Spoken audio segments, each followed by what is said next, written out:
Radio Karoual, le journal. Présentation Haruna Meiga. Mesdames et messieurs, bonsoir et bienvenue à cette nouvelle édition du journal sur la radio au service de la communauté. Au sommaire,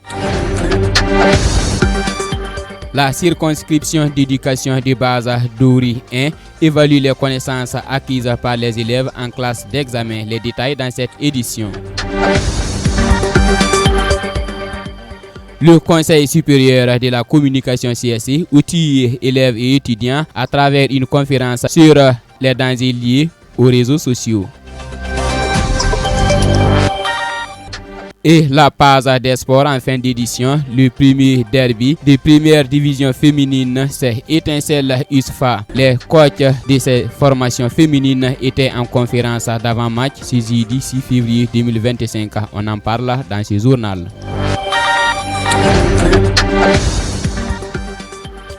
Comme je l'annonçais en titre, après 4 mois d'enseignement, la circonscription d'éducation de base Douri 1 marque un arrêt pour évaluer les connaissances acquises par les élèves au cours moyen deuxième division ou CM2 dans ces écoles. Dans la soirée du jeudi 6 février, la radio Karoual a rencontré quelques élèves et enseignants à la sortie des épreuves de la première journée, suivant le reportage de Diakondi Tendano. Sortie des élèves de classe 17, tous se dirigent vers les portes de sortie de l'école. Nous sommes à l'école secteur 5 de Douri. Parmi les élèves, nous rencontrons Mawa Guiré. Elle vient de terminer la dernière épreuve du premier jour.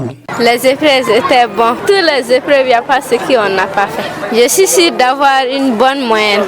Hamad Diallo, un autre élève, reste confiant. Les épreuves étaient bonnes. On a vu...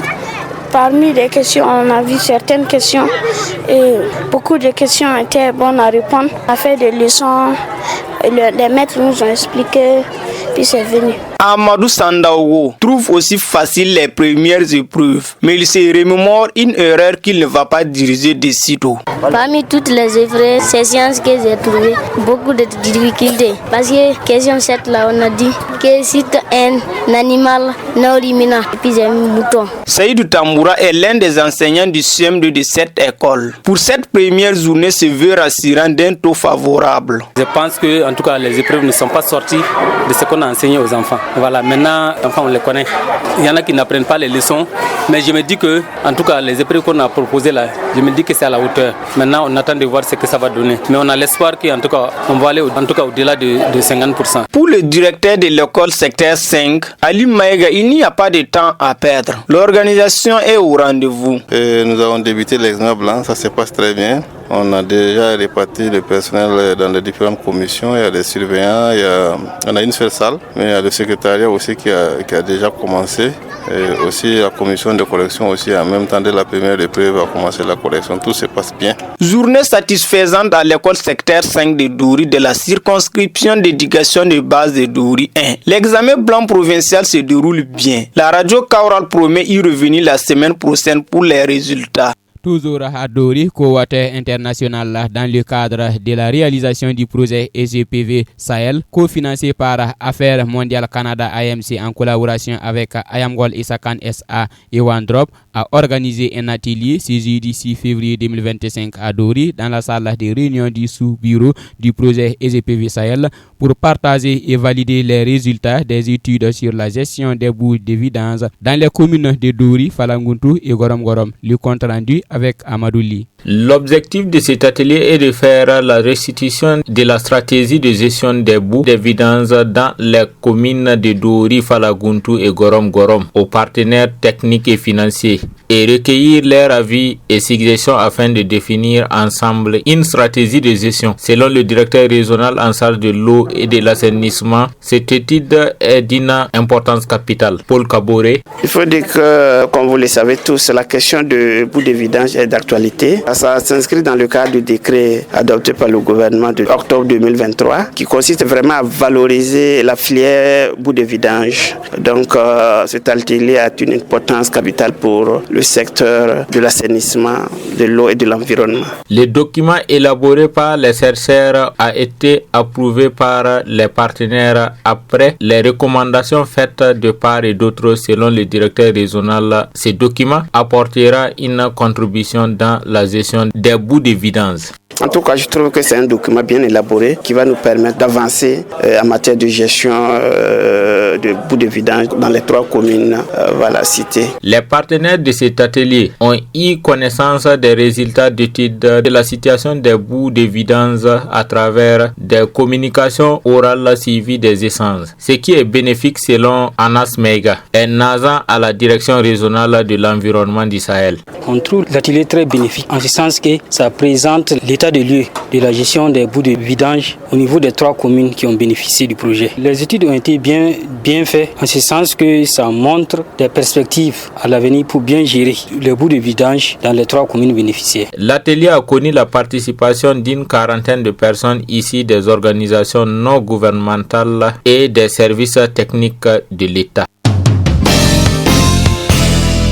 À présent, mettons le cap sur Ouagadougou. L'opération spéciale de délivrance des permis urbains d'habiter et d'attestation d'attribution de parcelles au profit des acquéreurs de parcelles, des promoteurs immobiliers, va se poursuivre jusqu'au 31 juillet 2025. Cette décision de prolongation de l'opération émane du ministère en charge de l'économie selon un communiqué en date du 3 février 2025. Les détails dans cet élément de Issa Bamogo. Cette prolongation a permis non seulement l'appurement des dossiers qui étaient en instance dans la plateforme, mais également l'augmentation du nombre de demandes dues à l'intérêt que les populations ont accordé à cette opération spéciale. Le ministère de l'économie a tout de même constaté que de nombreux citoyens bénéficiaires des parcelles ou des logements sont toujours en attente de régularisation de leur situation foncière. Ainsi, pour permettre à tous les acquéreurs des sites concernés de régulariser leur situation foncière, le secrétaire général du ministère en charge de l'économie et des finances, Abdul Rachid Soulama, à travers ce communiqué, informe les populations concernées de la poursuite de l'opération spéciale pour une période de 6 mois allant du lundi 3 février au jeudi 31 juillet 2025. En rappel, c'était le 18 octobre 2024 que le ministère en charge de l'économie portait à la connaissance des acquéreurs de parcelles ou de logements auprès des promoteurs immobiliers privés ou de coopératives d'habitat la prolongation de cette opération spéciale. Toujours à Ouagadougou, le Conseil supérieur de la communication du Burkina CSC et ses partenaires ont organisé ce vendredi 7 février 2025 une conférence publique pour accentuer la lutte contre la désinformation, la diffusion des discours de violence ou de haine sur les médias sociaux. Le point de la conférence avec Safourali. C'est sur le thème central quelle attitude et approche pour une utilisation saine et responsable des médias sociaux en vue de lutter contre la désinformation dans un contexte de crise socio-sécuritaire que s'est déroulée cette conférence. L'activité a mobilisé essentiellement des élèves, des étudiants, des stagiaires. Elle est portée par le Conseil supérieur de la communication en partenariat avec le ministre de la Transition digitale, des postes et des communications électroniques et le ministre de la Communication, de la Culture, des Arts et du Tourisme. Sensibiliser le public jeune en vue d'une utilisation saine des médias sociaux tout en ayant le réflexe de la vérification des informations avec toute vulgarisation est le but de cette activité. 2 panels ont fait l'objet de sensibilisation. Dans le premier panel, 3 sous-thèmes sont retenus. Il s'agit de manipulation de l'information, concept et enjeux, analysé par Dr Syriac Paré, fondateur de l'EFASO-Net et pour le compte du ministre de la Communication, des Arts et du Tourisme. Rôle et responsabilité du CSC dans la lutte contre la désinformation et les discours de haine par Dr Myriam Massanou du CSC et quelles solutions législatives et techniques face à la désinformation au Burkina Faso. Développé par Dr Bakouan du ministre de la Transition digitale,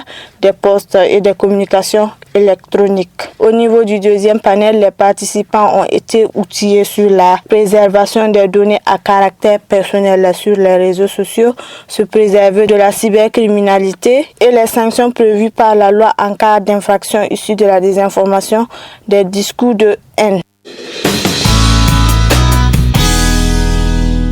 Parlons d'économie. En bref, la 3e édition de l'Assemblée annuelle des services du budget s'est achevée ce vendredi 7 février 2025 à Ouagadougou. Après 2 jours d'intenses débats et de réflexions, les participants ont formulé 3 principales recommandations. Les recommandations selon le chargé d'appui technique de la Direction générale du budget concernent d'abord la réforme institutionnelle de la DGB pour sa structure au contexte des défis sécuritaires devenus omniprésents. Il y a ensuite la relecture du canevas du processus d'exécution du budget de l'État pour mieux adapter, assurer une allocation plus efficace des ressources. Enfin, la 3e grande recommandation, elle, est relative à la formation des agents de la DGB. Celle-ci a pour but de renforcer leurs compétences, notamment dans le domaine de la commande publique, afin d'améliorer la performance globale de la gestion budgétaire. Foot, basket, handball, judo, cyclisme, le sport. On termine ce journal par la page des sports au stade Issoufou Joseph Konombo. Aura lieu ce dimanche 9 février 2025 le premier derby de la première division féminine. Avant ce stock, Étincelle Union sportive des forces armées. Les coachs de ces formations féminines étaient en conférence d'avant-match ce jeudi 6 février 2025. L'encadrement technique de chaque formation a livré ses attentes, mais la stratégie des jeux qui sera déployée sur le terrain. La confrontation d'avant-match Étincelle ISFA avec Issa Bamogo. Pour ce face-à-face, l'objectif de l'Union sportive des forces armées, leader en termes de points, est clair. Empocher les 3 points. Omar Paré, sélectionné de l'ISFA Dam. C'est le but qui nous sépare. Voilà, je pense qu'il doit y avoir peut-être 2 ou 3, 4 buts comme ça. Et je pense que ce match-là va nous départager. Voilà, c'est un match déjà qu'il faut prendre très très au sérieux. Et je pense que c'est un match qui va nous départager. Voilà, pour la suite du championnat. Je pense qu'il ne faut pas mettre la pression aux joueurs aussi. Il faut les laisser jouer librement, simplement. Et à l'issue de la rencontre, voilà, le destin va décider. Pour Assanatou Nako, capitaine de l'ISFA Dam, la préparation physique sera un atout pour remporter ce match. Chacun d'entre nous sait que c'est un derby et ça n'a toujours pas été facile. Étincelle, bon, c'est une très bonne équipe aussi. Nous aussi. Bon, on s'est bien préparé physiquement et chacun d'entre nous sait qu'il doit donner le meilleur de lui-même. C'est une guerre, donc on doit la gagner forcément. Selon le coach d'Étincelle, qui est la championne en titre, il compte sur ses nouvelles recrues pour faire la différence. Pascal Sawadogo. Nous sommes un centre de formation. On se base sur les produits locaux, les enfants qui ont grandi avec moi, qu'on a essayé de former. En face, on a une équipe qui recrute. Donc, je crois qu'on va essayer de voir. Il faut aussi amener quelques étrangers. On va voir si les produits que nous avons ici peuvent rivaliser aussi avec les produits venant de l'extérieur. Pour le capitaine d'Étincelle, son équipe est physiquement et tactiquement prête. Cependant, le football n'étant pas une science exacte, on ne peut prédire le vainqueur. Félicité Kafando. Physiquement, on est prêt et tactiquement aussi, mentalement, donc on n'a pas peur. Et le football n'est pas une science exacte, comme on peut dire avec exactitude si on peut gagner son adversaire ou pas. Il faut jouer pendant les 90 minutes et avoir le résultat. Donc ce ne sont pas les mots qui jouent, mais c'est le terrain qui va nous départager. Qui de l'Étincelle, champion deuxième et champion de la saison 2023-2024 ou de l'Union sportive des forces armées première au classement, remportera cette confrontation. Rendez-vous dimanche pour le savoir. Radio Karoual, le journal. Présentation Haruna Meiga. C'est avec cette note sportive qui s'achève ce journal. Merci à vous de l'avoir suivi. La manipulation technique est assurée par Relwende Désiré Nikema. La version full day, c'est tout à l'heure avec Ismaël Konfé.